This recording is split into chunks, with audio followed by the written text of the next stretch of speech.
Hey, everybody, welcome to another episode of Thought Leaders. I'm your host, Chris Shang, and we're bringing in various leaders from different areas of expertise. And today we've got Keith Rabkin, who is the CRO of PandaDoc. Thank you so much for joining us, Keith. Thanks for having me, Chris. I'm really glad to be here, and you've got a great podcast. So happy to be a part of it. Of course, thanks for giving us some time. Tell us a little bit about PandaDoc and the kinds of companies that you guys work with. Yeah, so PandaDoc is the complete solution for agreements. We're a single SaaS platform that allows you to get agreements done in any shape or form, which is great because you don't need multiple tools to get those agreements. We give you visibility into how they're trending, insight into what kind of pipelines being generated, and it's a very easy, simple interface. It's fantastic to use. And so we work really well for companies in the SMB and mid-market space. I think that is our sweet spot. Great ability to showcase your brand in those documents, great opportunity to use workflow to make sure that your routing of those documents is easy. And then single solution that brings together rooms, notary, electronic signature, and proposals and CPQ into one single solution. Got it. In any particular vertical you guys do well in, like is real estate or legal or where?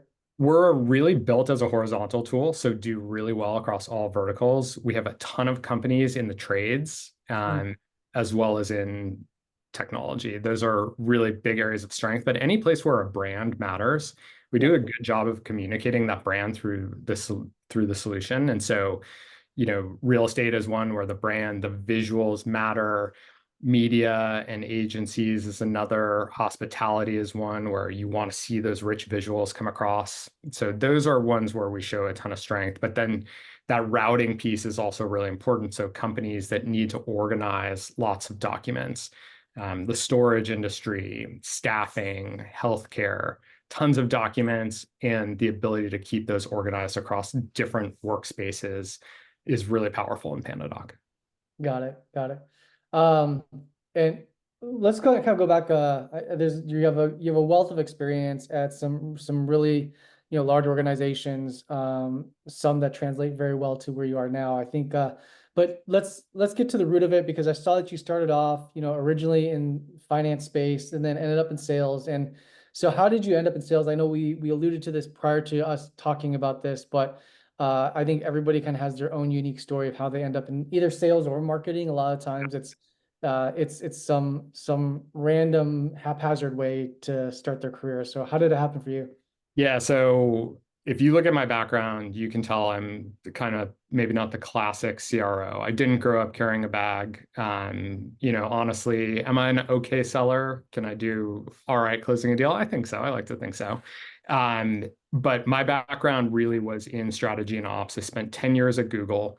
I started in the strategy team there, and it was this really influential role back in 2007 when Google was going through hypergrowth. We were an incredibly product-centric company, an incredibly customer-centric company, and the founders' values matriculated into everything we did. And coming out of business school, I soaked that all up, and I saw how successful Google was being. It really became a part of my DNA. How do you lead teams? How do you think about talent? How do you build a great product and go-to-market machine that is product first, product centric?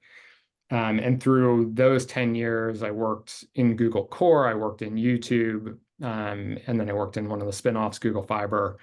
All those principles kept coming through: product centricity, customer centricity, hire great talent, use data to make decisions. And that data making decisions and optimizing processes that Google was really well known for kind of led to my path into go-to-market. And so a couple of years later, Adobe called me and was offering me a role in the go-to-market leadership team for the digital media business.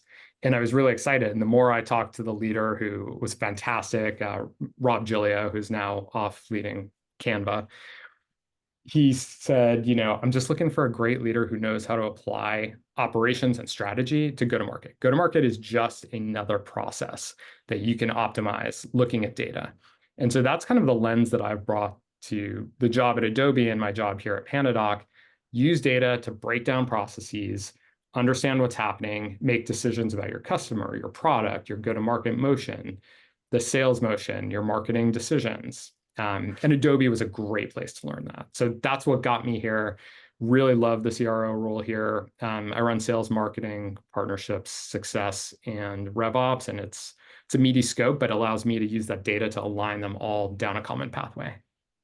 Interesting. I mean, a lot of what you're talking about, I think, is like how you do go to market and sales and rev ops kind of like the right way. I think there's a lot of and you've probably seen this. I mean, maybe from a different set of lens because you were at large organizations, but we saw the heyday, I think, of SaaS and software specifically, like from maybe like 2010 to like up until 2022, 2023, where you didn't have to be like a great salesperson or a great go-to-market person to necessarily like grow and scale a business.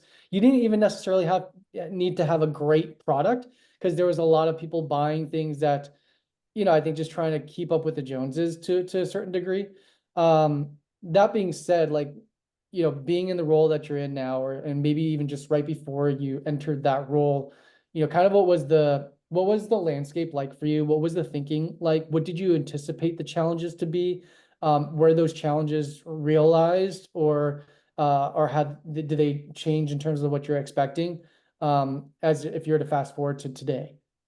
Yeah, so I started this role at the end of 22. So we were already in that deceleration that you're talking about.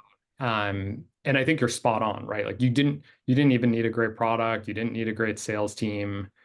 You just kind of went into the market and there was so much cash around that you could be successful, right? And we've seen so many of those like, early 20s SaaS businesses kind of lose their way, like great brands, right? I won't name names, but like there are these like internet darlings of the SaaS, from a few years ago that they've just gotten scooped up by bigger companies for a fraction of their valuation.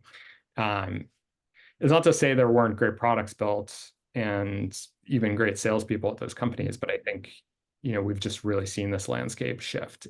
The way I like to describe it now with my team is it's hand-to-hand combat.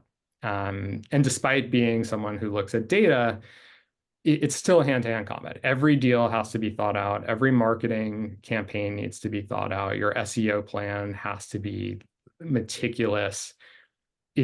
Everything just needs to be broken down into what are you trying to accomplish and how can you do it to the best of your ability.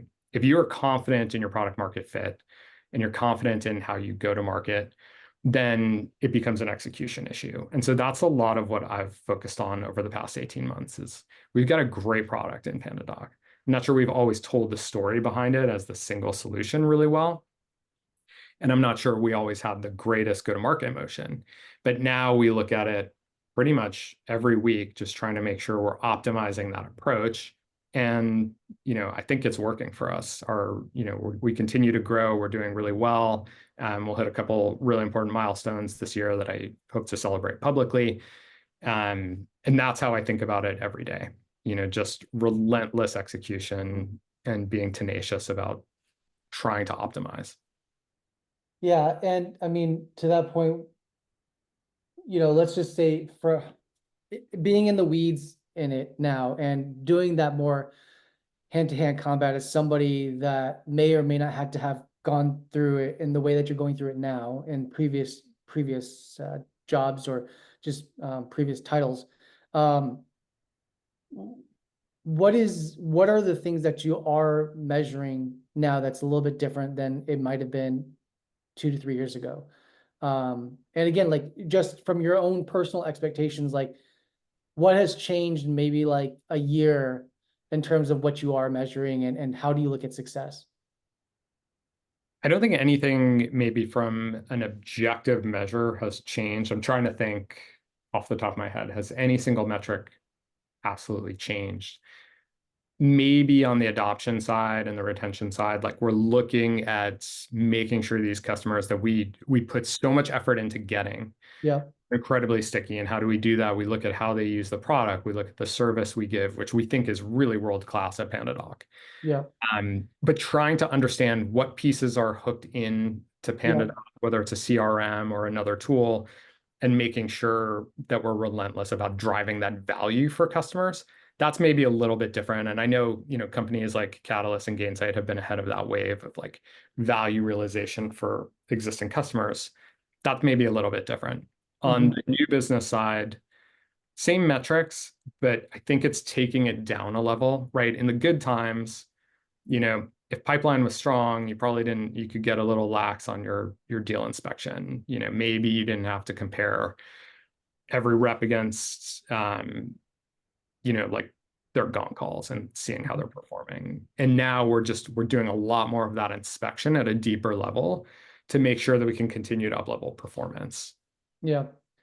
Um, a couple of things when you were talking. So number one was like doing that more deep level intelligence. What are some of those things? What are some of the conversations I've had with other leaders that have been like things like relationship mapping, right? So like understanding prior to actually entering a conversation, and doing the legwork and taking the onus off of the buyer to give you the direction as to like who to be incorporating in that decision making flow. Is that something that you're alluding to in terms of like some of the legwork that you guys may not have traditionally done, but like now feel like it's almost like imperative to do?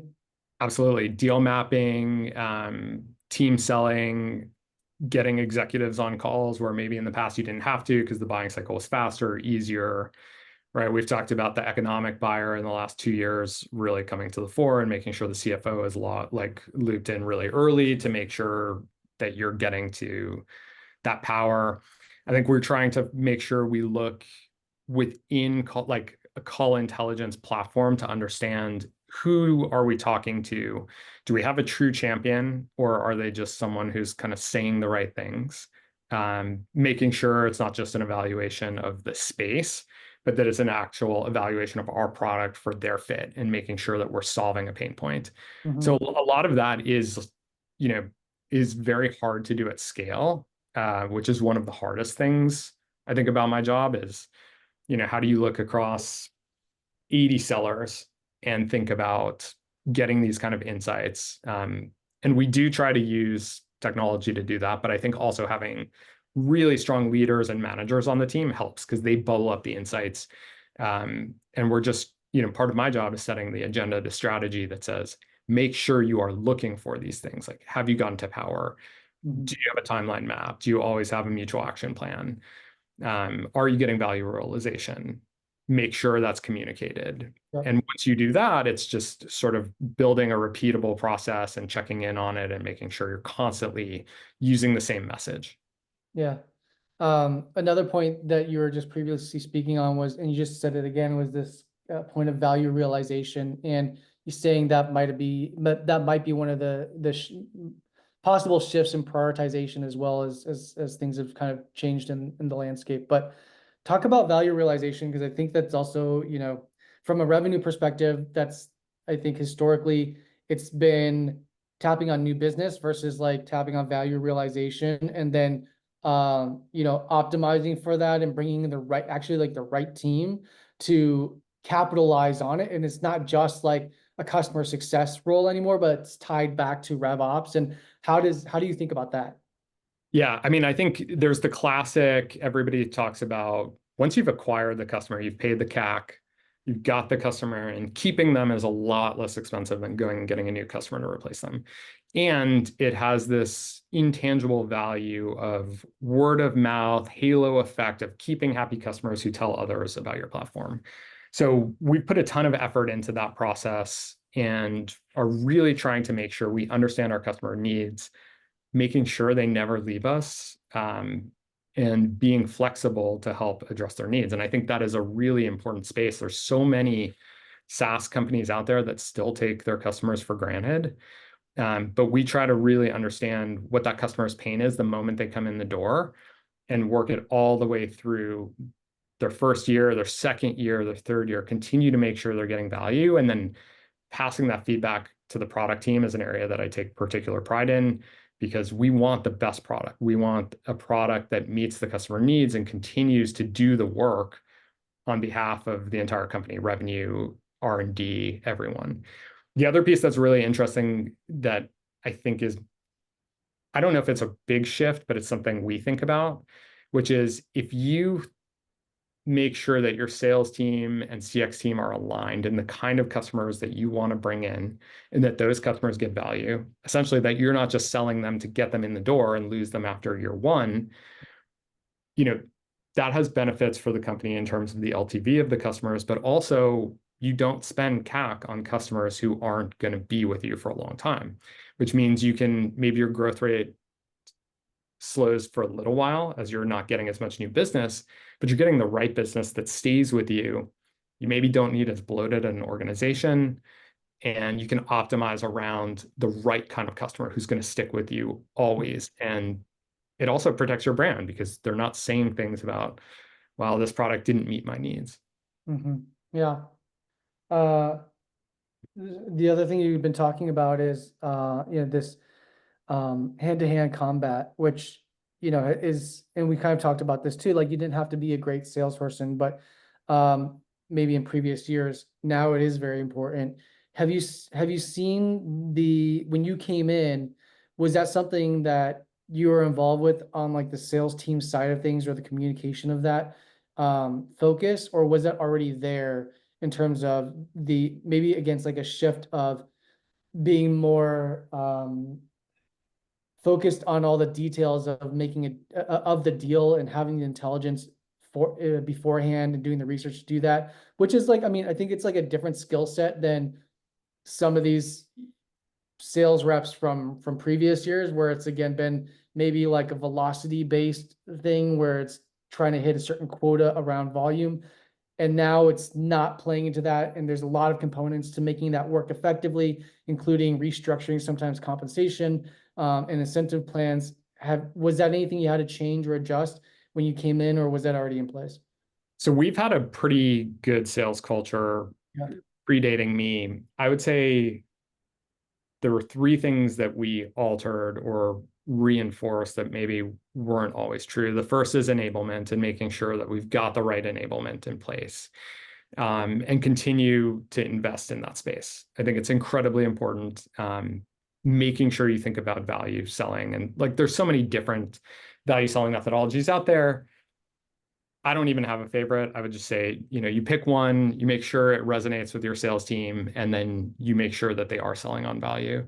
The second thing was, as you alluded to, comp plans. We try to have a very generous comp plan, and we want one that allows the reps to really benefit in alignment with the company. And structuring that comp plan to drive long-term value, whether that's multi-year incentives or steep accelerators, I think is really important and does drive performance.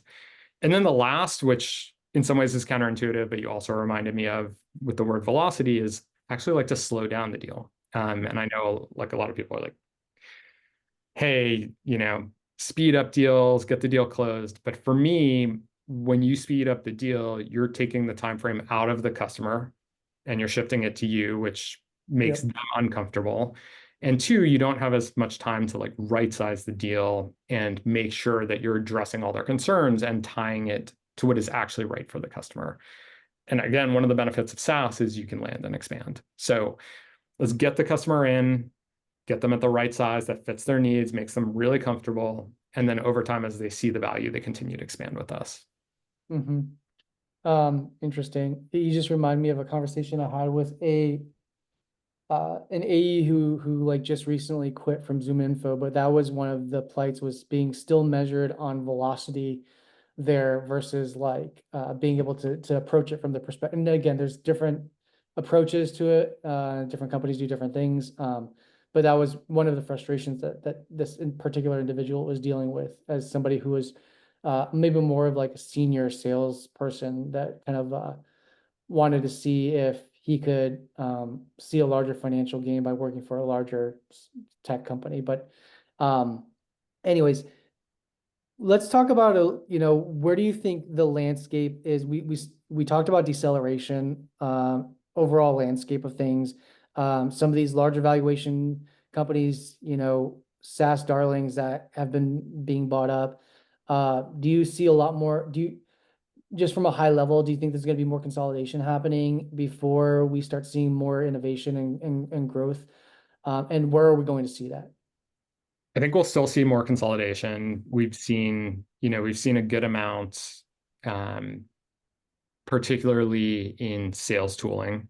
I think Mhm. we'll still see more. There's a lot of overlap. There's still a lot of players. There's a lot of assets that are relatively inexpensive historically. Um, I think the wild card is going to be the LLM and AI piece, which like I'm sure everybody on your podcast is talking about all the time. And it's interesting because we use those tools too, and we're playing around with them. I still think we don't know how they're going to fully manifest. Like I keep reading about the plateau of AI that we're in, like, and it's just sort of like hit over the past 2 months where the models like are not improving at the same rate anymore. What does that mean? We were talking about like, hey, there's not going to be any salespeople in 2 years. I think Yeah. that's clearly not the case. But I think this concept of human plus AI together, or a human assist, is going to be something that's really interesting. And so the companies that are trying to do it all with just AI, I think is the miss. Can you embed AI into tools that make each human more productive? Like, which is kind of how it shows up in sort of like our day-to-day lives, right? When we're using Claude or OpenAI or ChatGPT for anything sort of around the house or asking questions. Like that just works and it makes me more productive. I think that's where we're going to see it in SaaS. What does that mean for companies and sales? I think you're still going to see people being deliberate. Maybe it means deal sizes shrink a little because frankly, like I'm not going to need 100 seats anymore. Maybe I only need 50 seats because now I have human and AI working together. Mhm. Um, I think it's still a lot of uncertainty though. Yeah.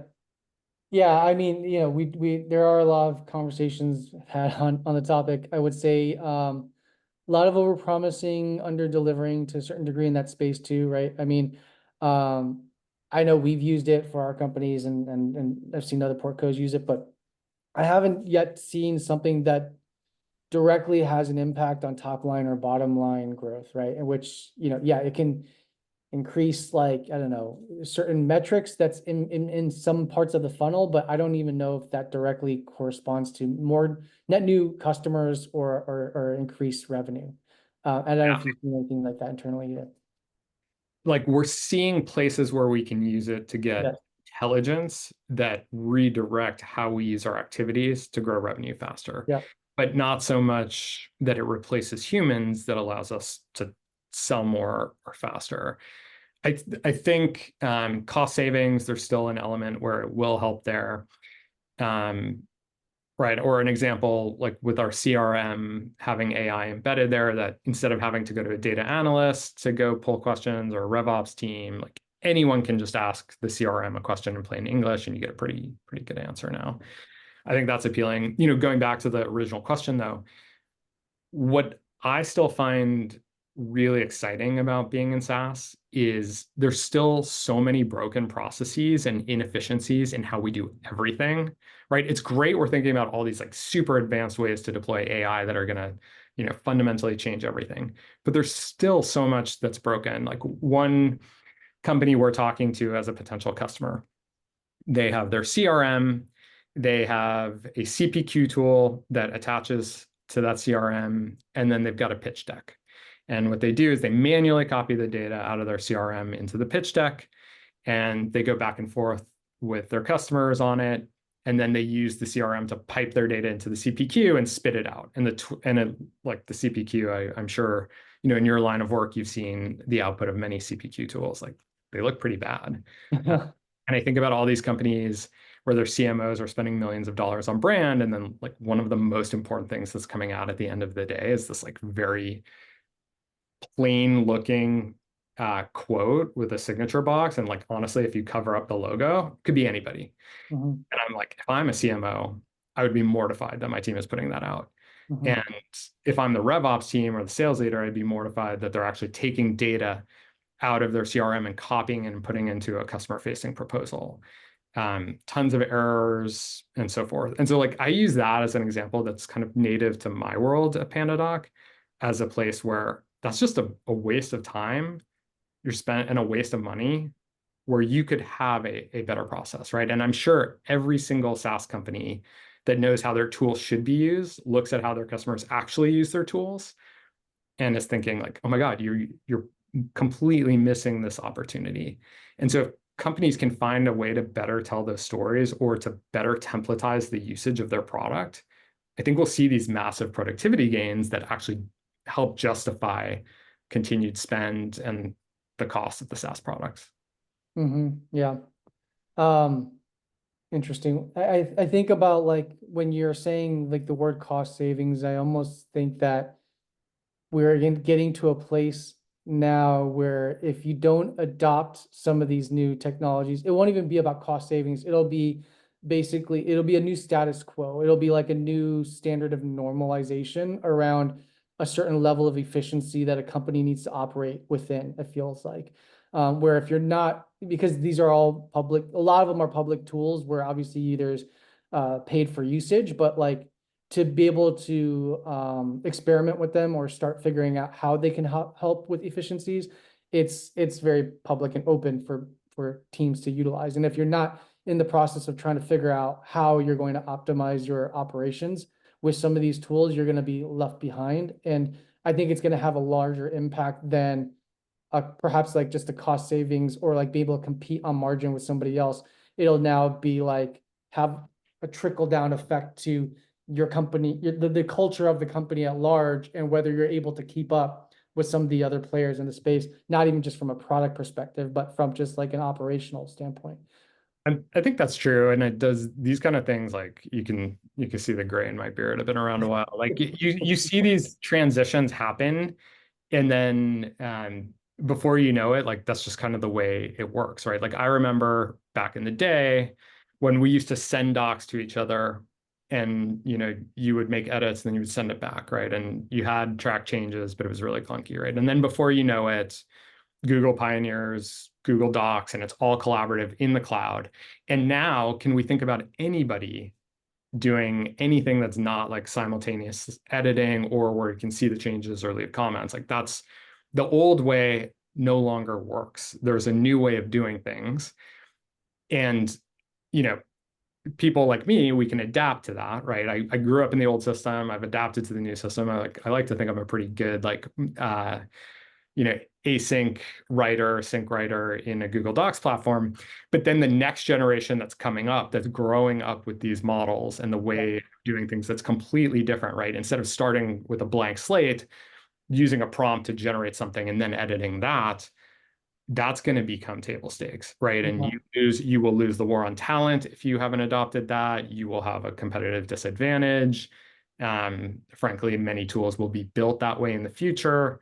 So I think you're right that a lot of this will change, and some of it will change fast, and some of it I think will become ingrained in the culture of like talent, if that makes sense. Yeah, absolutely. I mean, I agree. I think there's still there will still be a lot of human element in the hand holding of the adoption of these new technologies, I feel like. And that's I think it's also because of, I think we're talking about the big infrastructure that needs to shift. And I think about an example would be like electric vehicles, right? Like electric vehicles before Tesla was nothing new. It's a technology that existed for decades, but it was about adopting an infrastructure where it would allow for the scale of EV to be at where it's at, right? And somebody like an Elon to push the envelope to change the infrastructure for that intent. And then the other players come in. I mean, I talked to somebody who is in the EV space that's been in it for 40 years. And that's really like the impetus was having somebody like that, like shift the overall landscape before it was done that way. And I think similarly with like, I think AI, like we are seeing maybe like a handful of really like there's a handful of players that are, like the Wizard of Oz behind the machine, kind of like doing everything, right? Everybody else is just like doing iterations, taking that core technology. But for it to really have I think the large change that it could possibly have, similar to maybe like EV and the adoption, is the infrastructure change, which starts with data and starts with like be able to source the correct data and map the correct data, and then having an engineer tweak that data to then work within the models and the creation of the models to then leverage generative AI and what that really is all about, which we're seeing the top layer of that play around in the mass market. But for companies to have proprietary intelligence information to leverage the true, I think, like benefits of generative AI, there has to have that component of like how you manage your data. And that's where a lot of companies I see, like enterprise, that's like what they're starting to do now. And they're not even worrying about Gen AI because they're still a few years before they can leverage that. So I'm just curious if you guys have seen that. I mean, maybe from a more technical perspective, as how you're evolving the product or evolving the company, but like thinking about how you manage the data sets that you guys have. How do you leverage that for maybe like future releases, or like to even expand the breadth of the product itself? I'll tell you about the general way we're approaching it, and I think also one of the risks. I mean, the general approach is not to use AI for AI's sake, but to Yeah. use AI in a way that directly benefits our customers. So going back to what we talked about with the CX organization and value realization, where do we see pain points that continue to exist for our customers and how they use our product that we can use AI to solve and reduce friction? So we have a lot of contracts stored in PandaDoc. How can I use AI to surface information out of those contracts, right? And you see this, like, this is sort of the core use case. Slack, just put AI into Slack, which helps you find answers much easier. Same thing. If you've got 1,000 contracts in PandaDoc and you want to find the right one, it can be hard, right? Like I look at my Google Drive all the time to try and find something, and it's like not as easy as it used to be. Yeah. AI can help solve this problem for us, or to summarize the contract. Like, again, that's not a very advanced AI use case, but it is really valuable to my customer. And so we're thinking about how AI works there. Or if I'm going to send you a quote so Leader Pro can buy PandaDoc, or yeah, how can my AI suggest the right quote for you? Or Yeah. you're going to send a quote out to a customer. How can we use the data that you have to suggest the right quote that will make your customer buy? Those are the kind of things where we think about it. I think the danger, we've seen a little bit of backlash, is using your, and I do think first party data is going to be incredibly important. And the people who crack it in the right way are going to have this massive advantage. But how do you do it while reassuring customers about the privacy of their own data? That, I think, is the trick. And, Yeah. some companies have gotten a black eye even in the last week or two about saying how they're going to use their customers' data to train a model. And I think we just got to be really careful about that. Yeah. Yeah. I mean, that's I think where I think like a lot of companies are spending are on, like companies like Scale AI, and then also like on security, which is going to have to be implemented before they can go to market with some of these, big tools, because you're going to have to be prepared for the bad players in the space as well. Yeah. Yeah, interesting. On that note, I know we're over time, but I want to say thank you so much for taking the time and sharing your wealth of knowledge and experience. It was a super interesting conversation. Oh, thank you. That went super fast. So I appreciate the time and a lot of fun talking to you. Same. Thank you. All right. Thanks, Chris.